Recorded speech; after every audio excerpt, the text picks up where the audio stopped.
guys, we are back with the next episode of Millennial Real Life Budget Review. We are taking a look at a mental health therapist who lives in Indiana. She's bringing in about $3,500 in monthly take home and has $107,000 in total debt. Let's get into it. Hey guys, welcome back to the Debt Free Millennials channel. I'm your host, Justine, and in this series, we dive into a real millennials budget, their real income and expenses. Nothing is hidden. I am going over their debt numbers and then also supplying some critique and review to help them reach their financial goals. So this one really caught my eye because I can see where this person is struggling the most and how I think she could turn some things around. So let's go ahead and get into her story. So she is a social work supervisor / mental health therapist from Bluffton, Indiana. I asked, what is the biggest thing you struggle with financially? And she said, spending money on useless things and going out to eat. I mean, I feel like we all struggle with that, right? I asked, what are your top 2 to 3 financial goals you want to accomplish? And she said, save 3 months of income. Love that. Pay off credit card debt. Love that. Save for a trip to Alaska next year of roughly $5,000. We will get into this. And then pay off the car loan early. So I mentioned she has $107,000 in total debt. A bulk of that is coming from student loans we'll get to in just a second. She says she has about $705 in savings for an emergency fund. She also says, I am single and only supporting my parents. I recently completed grad school and will be starting a second job as a therapist, paying between $30 to $40 per client, seeing up to 6 clients per week. My grad school loans will be starting soon, IDR and PSLF programs. So this is the income-driven repayment plans and the public service loan forgiveness programs of about $104 per month. I've always worked in the nonprofit sector and this is the most I have ever earned. I would like to pay down my credit card debt, focus on my car loan, and plan for a trip to Alaska next year. Okie doke. So let's go ahead and hop into her budget and see how we can rework things that might work best for her. Right off the bat, what I see in this budget is just the amount of credit cards she has opened. She also has some buy now, pay later with Affirm. She's got 2 different Affirm accounts that have some money on it. And then also all of this high interest rate credit cards. She doesn't have any balances on, looks like Walmart she paid off, Affirm paid off, the second Affirm paid off, I think. I'm not sure why there's this like small discrepancy of like 60 cents. But whenever I'm coaching somebody one-on-one and whenever I see a lot of millennial budget reviews like this where there's a lot of different credit cards that have that high interest where it's hovering around 30%, it just tells me that they're not connected to the money that they're spending on the credit card to the money that they actually have in their bank account. So when I see this, this is such a great opportunity, and I'm assuming, I'm getting ahead of myself. I'm assuming the reason why she's got these minimum payments as like $40, she's got these, what maybe from another person's eye looks like relatively low balances on their credit cards, is because she's bringing in about $3,500 per month. So what, that's 45K a year, maybe less, that her credit limit is much lower than somebody who might have a better credit score. So this is where I think there could be a really good opportunity to get yourself out of the credit cards. Stop using them altogether. Like, we're gonna pay them off. Stop using them altogether and then use something like Fizz. If you guys haven't heard of Fizz, this is such a genius idea.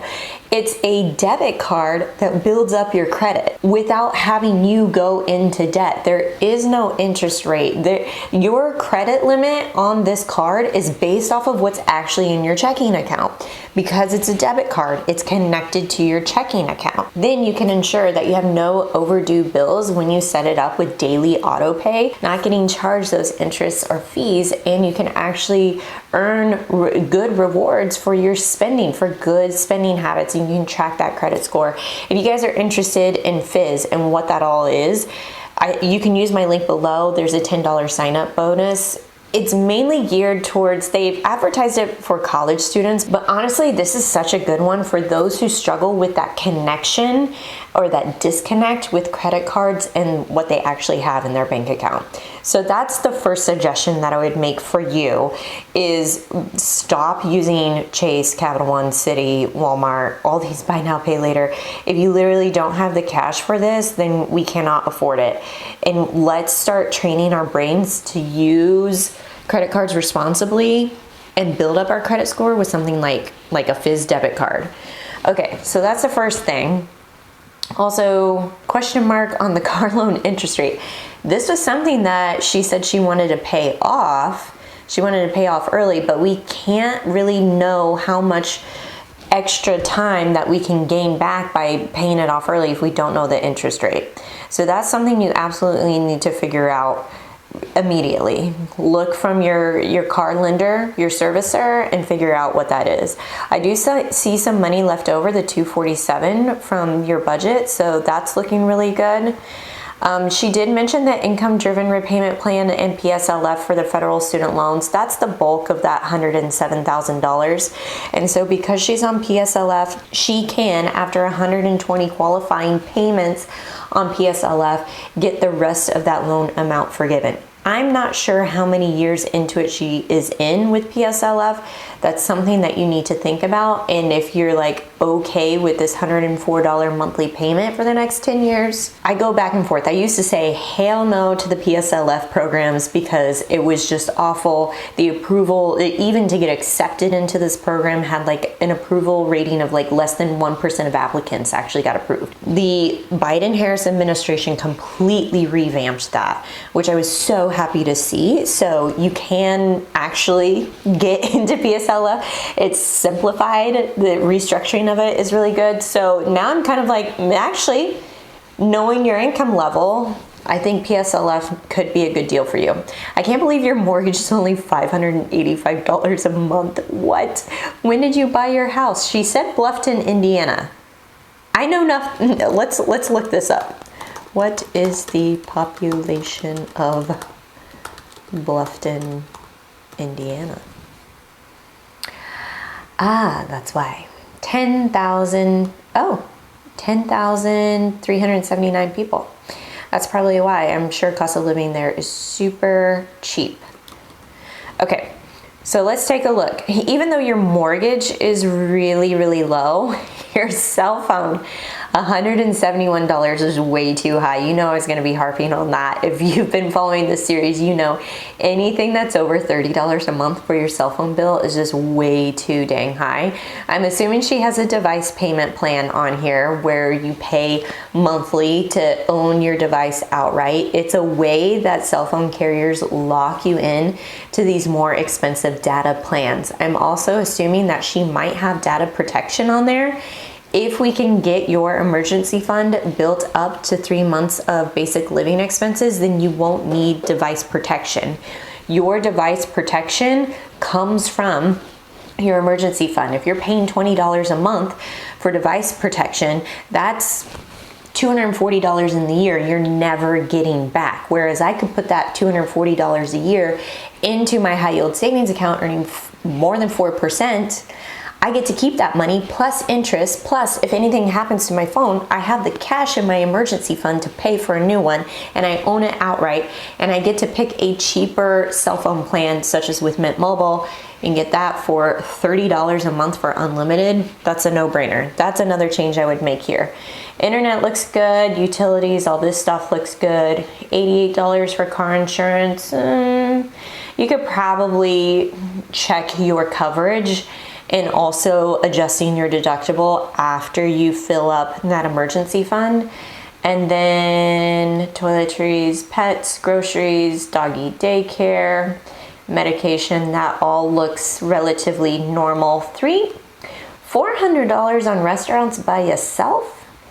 We must be eating out a lot, but dang, between groceries and restaurants, we got $720 just going out the door for food. This seems a little high for one person.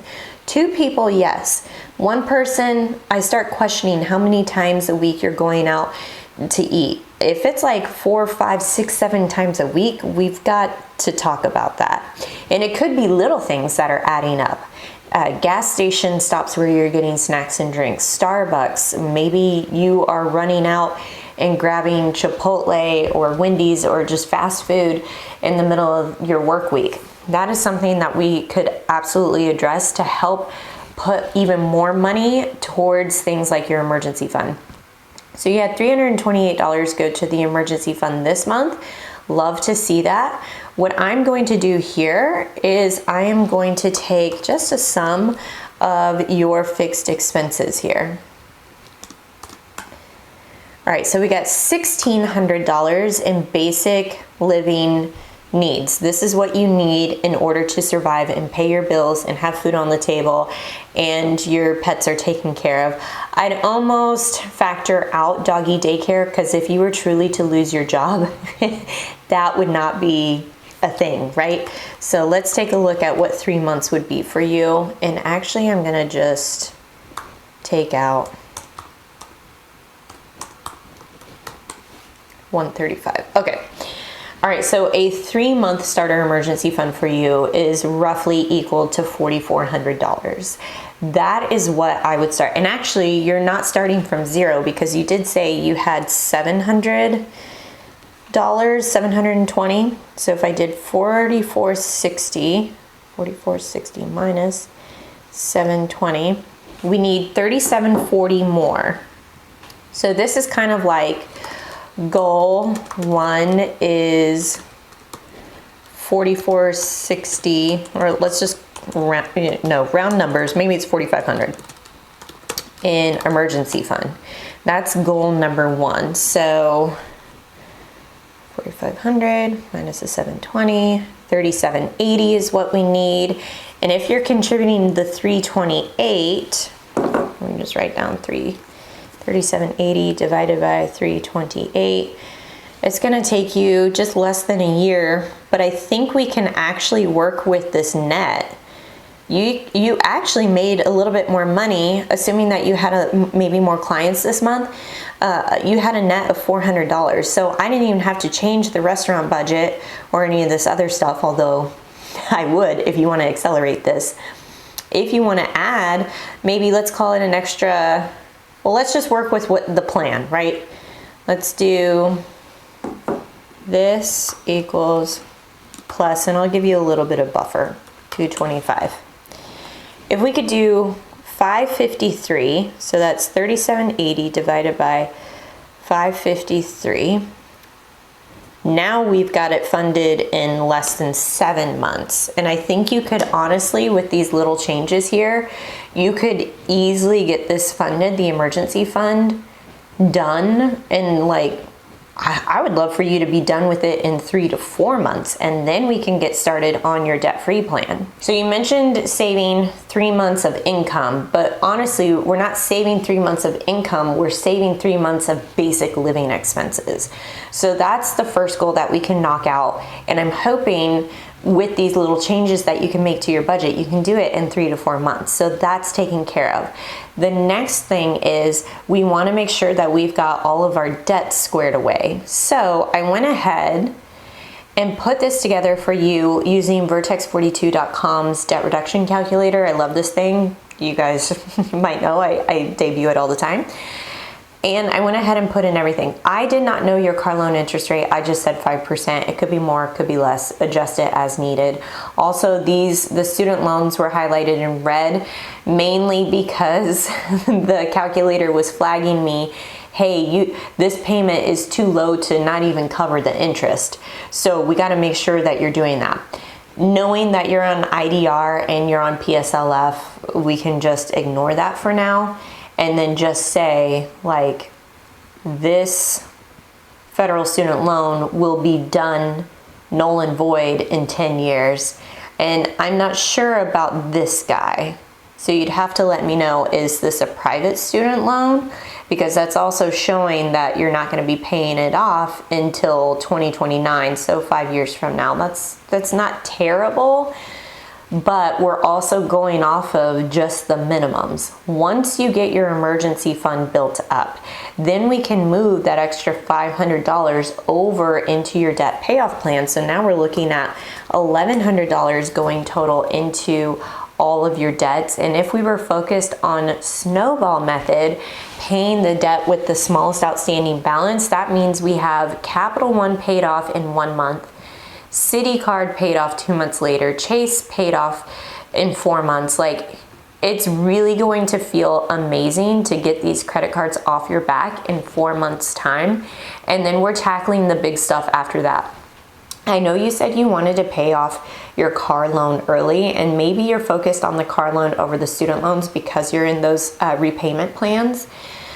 But, you know, if we do an extra $500, then we're looking at December. Well, actually, it's going to take longer than December because you're probably going to start your debt-free journey somewhere in the next, probably at the beginning of the year. So I'm going to guess, I'm going to venture, let's call it February of 2025. Yeah, I think that's going to make more sense. So about 2 years time, 27 months, that's not bad for paying off your car early. Heck yeah. 2 years and then it's completely yours. And then we can kind of go through and you coast on the student loans. Now, I want to go back to your budget real quick because you mentioned this Alaska trip, of which we don't have really any money going towards a vacation fund. This is where I would seriously consider making some changes to like your restaurant budget. This really needs to be like, can we do 175? I mean, 200 for sure. And then we've got a little bit of wiggle room to put money towards the vacation fund. Let me talk to you about vacations because I'm a big fan of vacations and doing it while you're paying off your debt and doing your debt-free journey. I personally did that. I went to places like California, Colorado, Florida. I went to Puerto Rico in like a span of 2.5 years, which is awesome. The thing about those trips though, and the thing about your level of income, because this was quite close to my level of income when I was paying off my debt, is that the amount those vacations cost, I did it very cost efficient. I was staying with friends. I was flying the cheapest airlines. I was doing the cheapest and free excursions I could find. I was not doing $5,000 vacations. I think a $5,000 Alaska trip for you right now in this moment to do in the next 12 months is unrealistic, and here's why. Because you want to do this in 12 months, that means you'd need to be setting aside $416 every single month for the next year in order to make that happen. We do not have room in our budget to do that unless you really just want to say, screw the emergency fund, and if there's an emergency, I'll put it on my credit card. Then you can afford your trip to Alaska. And I bet you're gonna come back to that and come back to this and be like, I have made absolutely no progress on any of it, because that's not even including any extra debt payments towards your debt. I would love for you to go to Alaska. A $5,000 Alaskan trip is like, when we're debt free, this is what we're doing. When we have, you could do the $100 now and continue to save for that while you're paying off the debt, and then you're that much further ahead for Alaska. A better idea is, if you really love to travel, let's do something that is cheaper for you to do. If we're going from Indiana to, we want to go somewhere fun, let's think about all the places our friends and family currently live that are also fun touristy destinations. Could you do something like a weekend to New York City? New York City is kind of expensive, but if you have a friend there, that's the way I would do it. maybe we do something cheaper or closer. Milwaukee is super fun, especially in the summertime. It's like a mini Chicago, super affordable, close-ish to you. I feel like these are some of the trips that you should be thinking about in order to fuel that travel bug. And then also you could be setting aside a little bit of money at the same time for Alaska, so when it comes time, then you're that much further ahead. I just think $5,000 on Alaska within the next 12 months, we won't be able to make any progress on your financial priorities. And so there's gonna be a give and take. Of course, we want you to be earning more money during this time. It's something that you're going to have to say, what do I want more in my life? Financial freedom or caring about this trip? And those are the tough questions that you have to ask yourself. Otherwise, I think you can totally make this happen and make your debt-free journey just easy. I mean, we're talking 2 years. That's awesome. Like 2 years and then everything's pretty much wiped out except for the PSLF and then you're golden. All right, so that's a look at this Millennials budget from Indiana with the 100K debt. I hope you enjoyed this series. If you do, be sure to give it a big thumbs up. If you want to just rework your wiring, your brain wiring around what it is like to deal with money and credit cards and how all that works and just building up your credit score and doing it responsibly without going into debt, then check out Fizz. You can get a $10 sign up bonus by using my link below. And I will catch you in the next episode.